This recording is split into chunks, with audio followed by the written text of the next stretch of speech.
Lebanon में अचानक घरों, सड़कों और बाजारों में लोगों की जेब में विस्फोट होने लगे। 1 घंटे तक लेबनान से लेकर सीरिया तक ब्लास्ट के बाद ब्लास्ट होते चले गए। जानकारी के मुताबिक हिजबुल्लाह को निशाना बनाते हुए किए गए सीरियल पेजर ब्लास्ट से इनमें अब तक 11 लोगों की जान जा चुकी है और 4000 से ज्यादा लोग घायल हुए।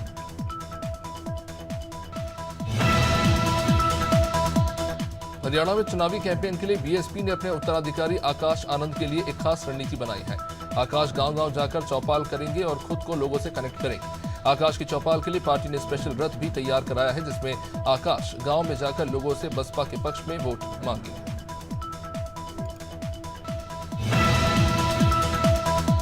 कोलकाता के आरजी कर मेडिकल कॉलेज में रेप मर्डर की विक्टिम ट्रेनी डॉक्टर के पिता ने ममता बनर्जी पर बड़ा आरोप लगाया। उनका कहना है कि अगर ममता ने 2021 में कॉलेज के पूर्व प्रिंसिपल संदीप घोष के खिलाफ एक्शन लिया होता तो आज उनकी बेटी जिंदा होती। जूनियर डॉक्टर्स ने देर रात प्रदर्शन जारी रखने की जानकारी दी।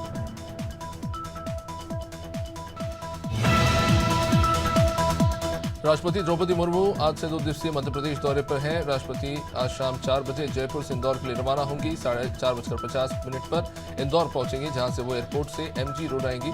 5:15 बजे मृगनयनी एम्पोरियम में राष्ट्रपति स्थानीय कलाकारों से मुलाकात करेंगे और उसके बाद 5:50 रेसिडेंसी कोठी पहुंचेंगे और 6:30 बजे 7 बजे तक प्रबुद्धजन से मुलाकात करेंगे। दिल्ली में कांग्रेस ने लोकसभा में नेता प्रतिपक्ष राहुल गांधी के खिलाफ विवादित और धमकी भरे बयान देने को लेकर शिकायत दर्ज कराई है। पार्टी के कोषाध्यक्ष अजय माकन ने तुगलक रोड थाने पहुंचकर शिकायत दर्ज कराई। बता दें कि केंद्रीय मंत्री रवनीत बिट्टू समेत अन्य नेताओं ने राहुल गांधी पर विवादित टिप्पणी की थी।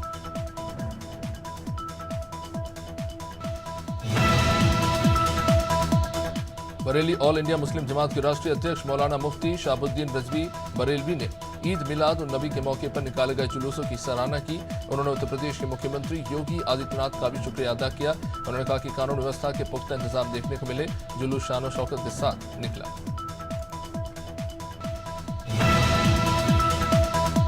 राजगढ़ जिले के सारंगपुर में बाइक सवार 3 लोगों ने एक युवक की गोली मारकर उसकी हत्या कर दी। बता दें कि युवक अस्पताल के सामने स्कूटी पर अपने बेटे के साथ बैठा हुआ था और इसी दौरान अज्ञात बदमाश युवक के पास पहुंचे और कनपट्टी से सटाकर गोली चला दी। गोली चलने की घटना से बाजार में अफरा तफरी मच गई। फिलहाल मामले में जांच जारी है। घटना का सीसीटीवी फुटेज सामने आया है। कानपुर देहात के थाना भोगनीपुर क्षेत्र में पति ने पत्नी की गोली मारकर हत्या कर दी। पति ने अपनी पत्नी की हत्या क्यों की, अभी खुलासा नहीं हो सका। पुलिस ने हत्यारे पति को गिरफ्तार कर लिया है और शव को पोस्टमार्टम के लिए भेज दिया। बताया जा रहा है कि आरोपी लखनऊ में सिक्योरिटी गार्ड था। हफ्ते में 1 या 2 दिन घर आता था और इसी दौरान पति पत्नी में विवाद हो गया। ये विवाद इतना बड़ा कि पति ने पत्नी को अपनी बंदूक से मारा। शहडोल के अमलाई में लापता युवक की मौत के बाद भड़के लोगों ने पुलिस पर ही पथराव कर दिया। सड़क पर जाम लगाकर दुकान और गाड़ियों को आग के हवाले कर दिया गया। बता दें कि 4 दिन से लापता युवक का शव संदिग्ध अवस्था में पाया गया। परिवार वालों का आरोप है कि कबाड़ संचालक के बेटे ने ही हत्या की वारदात को अंजाम दिया।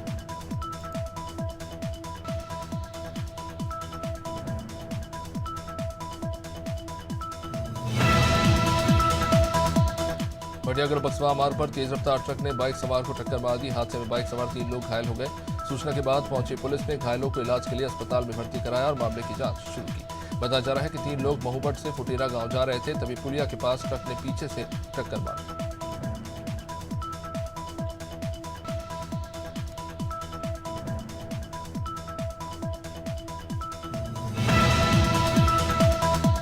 कोरबा के दादर स्थित हाउसिंग बोर्ड कॉलोनी में चोरी की एक सनसनीखेज वारदात सामने आई है। अज्ञात चोरों ने रिटायर्ड सीएसबी कर्मी के सूने मकान को निशाना बनाया। घर से 30,000 रुपए नकद और 1.5 लाख के आभूषण की चोरी कर ले गए। सुबह जब रिश्तेदार घर पहुंचे तब जाके चोरी का खुलासा हुआ। सूचना के बाद पुलिस वहां पहुंची और जांच पड़ताल शुरू। फिरोजाबाद के पटाखा फैक्ट्री कांड के मुख्य आरोपी को पुलिस ने मुठभेड़ के बाद गिरफ्तार कर लिया। दरअसल आरोपी भूरा नबी अब्दुल्ला ने पुलिस की टीम पर ही फायरिंग कर दी थी। इसके बाद पुलिस की जवाबी फायरिंग में आरोपी को गिरफ्तार कर लिया गया। फायरिंग के दौरान आरोपी के पैर में गोली लगी, जिससे वो घायल हो गया। बाद में उसे अस्पताल में भर्ती कराना पड़ा।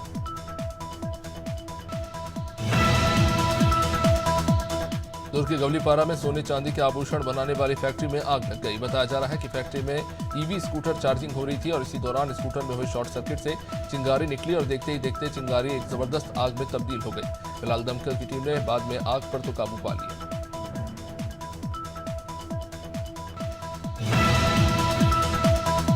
शहडोल में सरकारी स्कूल ईट भट्टा में कबाड़ संचालन होने के मामले में कार्रवाई।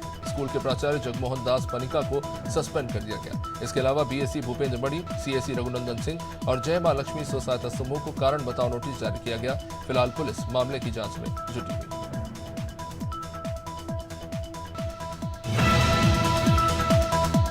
बलिया के रक्सा गांव और खेजरी में राशन दुकान में कोटेदार खुलेआम गरीबों के हक पर डाका डाल रहा है। दरअसल रक्सा गांव में कोटेदार इलेक्ट्रॉनिक वजन कांटे पर राशन के साथ 1 किलो का बाट रखकर लोगों को चूना लगा रहा था। ग्रामीणों ने जिसकी शिकायत भी की, लेकिन जिम्मेदार अभी तक इस ओर ध्यान नहीं दे रहे।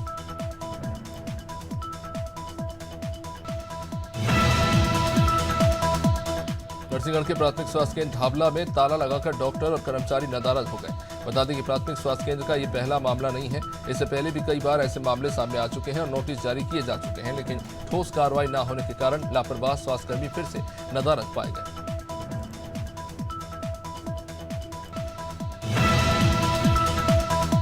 बुल्ढाना के जलगांव में गणेश विसर्जन के जुलूस पर पथराव का मामला सामने आया। पथराव में कई लोग घायल हो गए। गणेश मंडल के लोगों का कहना है कि जब तक आरोपियों की गिरफ्तारी नहीं होगी और कार्रवाई नहीं होगी, तभी तक गणेश विसर्जन नहीं किया जाएगा।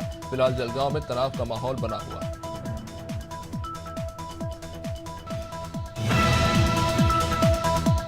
जबलपुर में श्री गणेश को श्रद्धापूर्वक विदाई दी गई। भटौली कुंड में सुबह से रात तक विसर्जन का सिलसिला जारी रहा।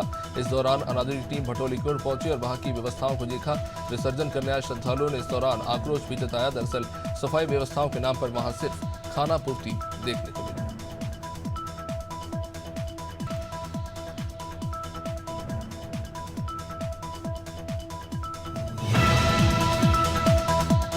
खटीमा में 4 दिवसीय CBSE cluster girls kabaddi championship 2024 का समापन हुआ। इस प्रतियोगिता में उत्तर प्रदेश और उत्तराखंड की लगभग 1500 बालिकाओं ने भाग लिया। चैंपियनशिप में शेष लीग मैचों के अलावा 6 सेमीफाइनल भी खेले जाएंगे। नौज के पब्लिक स्कूल की बालिकाओं ने 2 स्वर्ण पदक जीतकर राष्ट्रीय स्तर पर अपनी पहचान बनाई।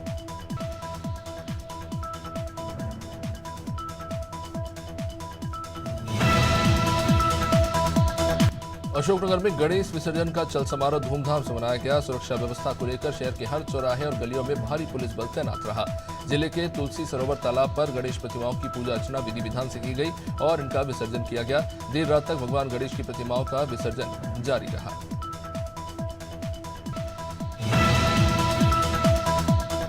रुड़की के Dhanashree agro private limited Iqbalpur चीनी मिल में विश्वकर्मा जयंती बड़े ही धूमधाम से मनाई गई।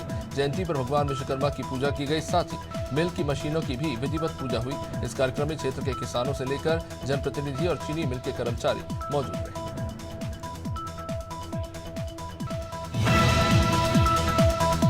शमशाबाद में विश्वकर्मा जयंती पर विश्वकर्मा समाज ने भव्य चल समारोह निकाला, जिसमें विधायक सूर्य प्रकाश मीणा ने भाग लिया और भगवान विश्वकर्मा की विशेष पूजा की। वहीं उन्होंने विश्वकर्मा समाज के धर्मशाला निर्माण के लिए 10 लाख रुपए की घोषणा भी की। इस दौरान नगर के कई महिला और पुरुषों ने बड़ी संख्या में शामिल होकर धर्म लाभ कमाया।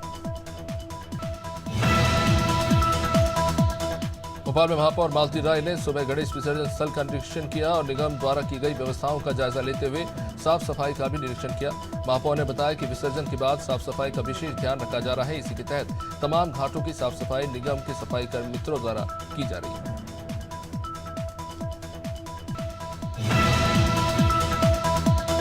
जबलपुर के इनकम टैक्स चौराहे पर उस वक्त अफरा तफरी और भगदड़ मच गई जब बारिश के चलते एक विशालकाय पेड़ बिजली के खंभे को तोड़ते हुए कार और बाइक पर गिर गया। इससे यातायात बुरी तरह से प्रभावित हुआ। सूचना मिलने के बाद नगर निगम और बिजली विभाग की टीम ने मौके पर पहुंचकर पेड़ को हटवाया।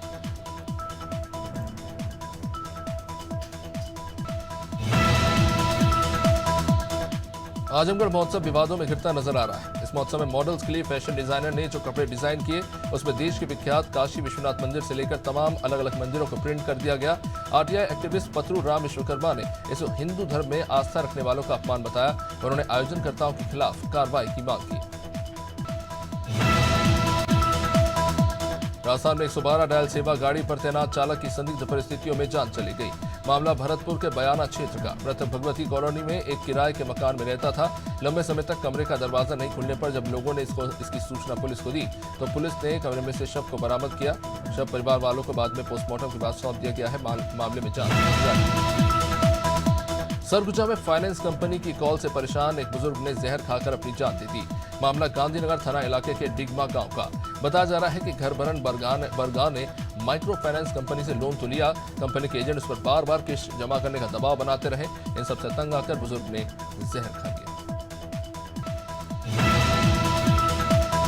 बहराइच में एक युवक ने पत्नी के प्रेमी पर धारदार हथियार से हमला कर उसकी हत्या कर दी। मामला केसरगंज थाना क्षेत्र के गुलरिया का। अरई उमरी के रहने वाले गुड्डू का गुलरिया की गांव की एक महिला से प्रेम प्रसंग चल रहा था। वारदात वाली रात को अपनी प्रेमिका से मिलने पहुंचा। इस दौरान महिला के पति ने इनको देख लिया और फिर इनकी हत्या कर दी। जांजगीर चांपा के किरित गांव के एक युवक ने कीटनाशक दवा का सेवन कर आत्महत्या कर ली।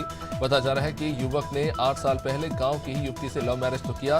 विवाह के कुछ सालों बाद दोनों में झगड़े होने लगे। पत्नी युवक को छोड़कर मायके चली गई। अब इस बीच खेत में जाकर युवक ने जहर पी लिया।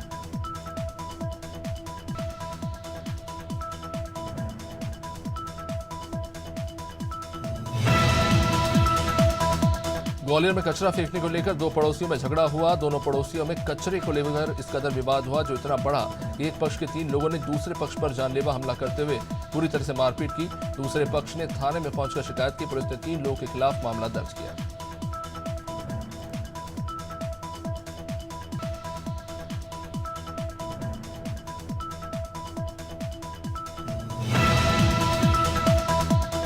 बदायूं में उस वक्त हड़कंप मच गया जब खेत में एक 15 साल के बच्चे की लाश मिली। बता दें कि सचिन खेत में फसल की रखवाली करने गया था, लेकिन बाद में परिवार को खेत में उसकी लाश मिली। आलापुर थाने के चिटोरा गांव में ये घटना हुई है। पिता के मुताबिक उनकी किसी से कोई दुश्मनी नहीं है। स्थानीय पुलिस फिलहाल मामले की छानबीन में जुटी है। मिर्जापुर में महिला से लूटपाट की कोशिश करना एक बदमाश को महंगा पड़ गया। पुलिस ने मुठभेड़ में बदमाश के पैर में गोली मार दी। कटरा क्षेत्र के बसई में पुलिस के साथ मुठभेड़ में बदमाश जख्मी हुआ, जिसके बाद पुलिस ने इसे गिरफ्तार कर लिया। आरोपी ने स्टेशन रोड पर स्कूटी सवार मां और बेटी से लूटपाट की कोशिश की थी। इस दौरान स्कूटी से गिरने से दोनों घायल हो गई। जबलपुर के शासकीय महाविद्यालय में छात्राओं को अश्लील वीडियो भेजकर ब्लैकमेल और वसूली के मामले में नया खुलासा हुआ है। एसआईटी की जांच में अपराधियों के तार हरियाणा से जुड़े पाए गए हैं। जांच टीम के मुताबिक आरोपी का नाम और पता ट्रेस कर लिया गया है। एसआईटी की टीम ने हरियाणा में दबिश दी है। फिलहाल पीड़ित छात्राओं ने जो मोबाइल नंबर दिए हैं, साइबर सेल इन नंबरों को मॉनिटर कर रही है। सुप्रीम कोर्ट ने 1 अक्टूबर तक बुलडोजर एक्शन पर रोक लगा दी है। कोर्ट ने चेतावनी देते हुए कहा कि अगली सुनवाई तक देश में एक भी बुलडोजर कार्रवाई नहीं होनी चाहिए। कांग्रेस विधायक आरिफ मसूद ने कोर्ट के इस फैसले का स्वागत किया। विधायक ने कहा कि सुप्रीम कोर्ट ने देश में इंसानियत और संविधान को बचाने का काम किया है।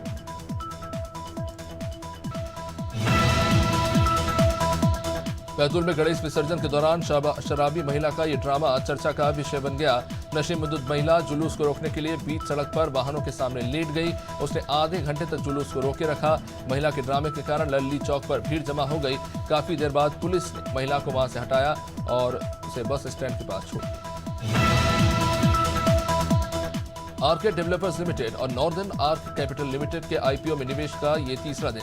2 दिन में आरके डेवलपर्स का आईपीओ टोटल 17.41 गुना सब्सक्राइब हुआ। रिटेल कैटेगरी में ये इशू 21.40 गुना, क्वालिफाइड इंस्टीट्यूशनल बायर्स में 4.47 गुना और नॉन इंस्टीट्यूशनल इन्वेस्टर्स कैटेगरी में 29.99 गुना सब्सक्राइब हुआ। 19 सितंबर से भारत और बांग्लादेश के बीच 2 टेस्ट मैचों की सीरीज का आगाज होने वाला है। पहला मुकाबला चेन्नई के चेपॉक स्टेडियम में होगा। रोहित शर्मा की कप्तानी में टीम इंडिया का ऐलान हो चुका है। उनके निशाने पर महा रिकॉर्ड होगा। अगर रोहित इस सीरीज में बल्ले से तबाही मचाते हैं तो वो इतिहास रचने वाले हैं।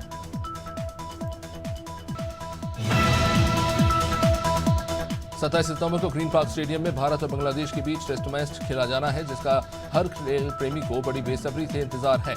बता दें कि ग्रीन पार्क स्टेडियम में पिछले 3 साल से कोई भी इंटरनेशनल मैच खेला नहीं गया। ऐसे में फैंस 3 साल बाद फिर भारतीय टीम को पास से खेलते हुए देखेगा।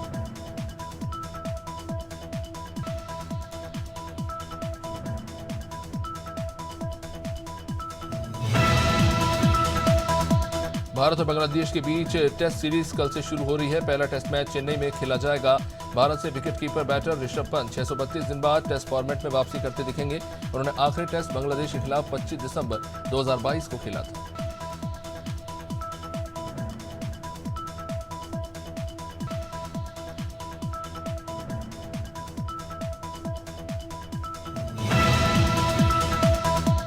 भारत लगातार दूसरी और ओवरऑल 5वीं बार हॉकी एशियन चैंपियंस ट्रॉफी अपने नाम की। फाइनल मुकाबले में भारत ने चीन को 1-0 से हरा दिया। मुकाबला चीन के मोकी हॉकी ट्रेनिंग बेस में खेला गया। इस टूर्नामेंट में भारत अजय रहा। मैच का एकमात्र गोल 51 मिनट में जुगराज सिंह ने किया।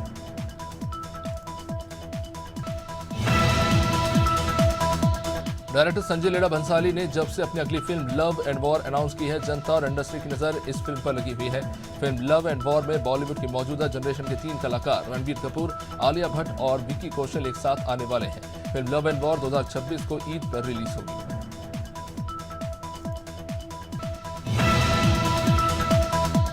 एक्टर आमिर खान के बेटे जुनैद खान और एक्टर श्रीदेवी की बेटी खुशी कपूर नेटफ्लिक्स के प्रोजेक्ट से अपना एक्टिंग डेब्यू कर चुके हैं। यहाँ जुनैद कुछ समय पहले रिलीज हुई फिल्म महाराजा में लीड रोल निभाते दिखे, तो वही खुशी ने पिछले साल द आर्चीज से डेब्यू किया था। बड़े पर्दे पर दोनों यंग एक्ट्रेस का जनता के सामने असली टेस्ट अभी बाकी है।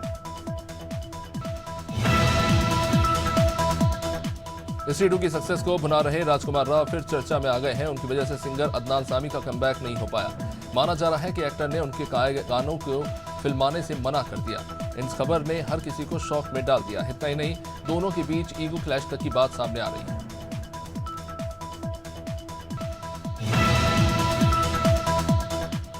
वहीं हमीरपुर में 16 घंटे से हो रही मूसलाधार बारिश के कारण जगह जगह जलभराव हो गया। काशीराम कॉलोनी में जलभराव के चलते हालात बेहद खराब हैं। लगातार बारिश के कारण लोग अपने घरों में कैद हो गए। तेज हवाओं के साथ बारिश ने मौसम में भी बदलाव ला दिया है। मुख्यालय से जिले के कई इलाकों में जलभराव के कारण परेशानी बढ़ गई।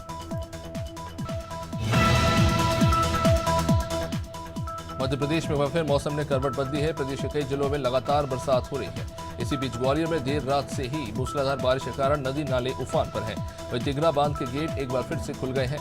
बता दें कि 1990 के बाद ग्वालियर में इतनी बारिश हो रही है जिसके कारण 32 बांध और तालाब लबालब भर चुके हैं। जबलपुर में नर्मदा का जलस्तर बढ़ने से बरगी बांध के 6 गेट और खोले गए हैं। अभी 9 गेटों से पानी छोड़ा जा रहा है। बांध से पानी छोड़े जाने के बाद नर्मदा के घाटों पर जलस्तर फिर एक बार ऊपर की ओर है। ग्वारी घाट के कई मंदिर डूब गए हैं। यदि बारिश का क्रम इसी तरह रहा तो और भी गेट खोले जा सकते हैं।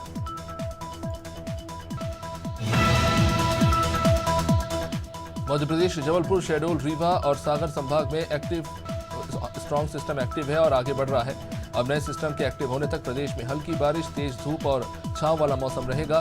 ग्वालियर भिंड में सुबह तेज बारिश हुई, इसके चलते स्कूलों की छुट्टी रही। मौसम विभाग के अनुसार अगले 24 घंटे में भिंड, मुरैना, श्योपुर और शिवपुरी में तेज बारिश होगी। छत्तीसगढ़ में बीते 2 दिनों से मानसून की गतिविधियों पर ब्रेक लग चुका है। बारिश नहीं होने से दिन का तापमान बढ़ने से गर्मी अब सताने लगी है। आज और कल भी बारिश की गतिविधियां कम ही रही है। प्रदेश में बारिश का कोटा पूरा हो चुका है। 1 जून से 17 सितंबर तक 1152.6 मिलीमीटर बारिश हो चुकी है, जो औसत से 7% ज्यादा है। लखनऊ से सुबह से ही कई इलाकों में बादल छाए रहे। दिन में हल्की बारिश भी की संभावना है। मौसम विभाग के अनुसार अधिकतम तापमान 33 डिग्री और न्यूनतम तापमान 25 डिग्री दर्ज किया जा सकता है। मंगलवार को अधिकतम तापमान 31.2 डिग्री दर्ज किया गया। ये सामान्य से 2.2 डिग्री अधिक रहा। न्यूनतम तापमान 26.9 डिग्री रहा।